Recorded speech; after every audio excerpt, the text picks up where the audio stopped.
every ministry of the Spirit, there is a requirement of God when it comes to a certain frequencies of the Spirit, and ensuring that the people that are on the same calling will stay themselves tuned to that communication of God. Now, there's largely what the fruit of the Spirit is when it comes to the of the Spirit pertaining to peculiar ministries. There is the frequency that they're going to be operating in, so that they can have themselves every time living the fellowship of the Spirit. So the fellowship is what you might call the frequency. God has called you on the frequency and He has given you something to connect to that particular frequency. What is given you to help you connect the frequency is what we call your calling. The fellowship of the Spirit isn't something you can lose, but you can drift from it. Now, the drift is supposed to mean that you're not operating in the pedestal of the Spirit that is designed in helping you link with that frequency that will help God have a kind of communication with you. Now, that is what keeps you in the humility of the Spirit. And when we say that you should be humble, what it means is that be doing what just God wants you to be doing. But when you decide not to do what God wants you to actually do,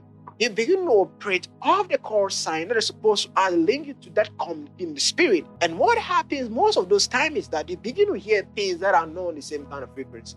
Because you are either on the frequency that is supposed to be on, or you tune to something else. There is what your calling is, and there is a linking of your calling to a main station.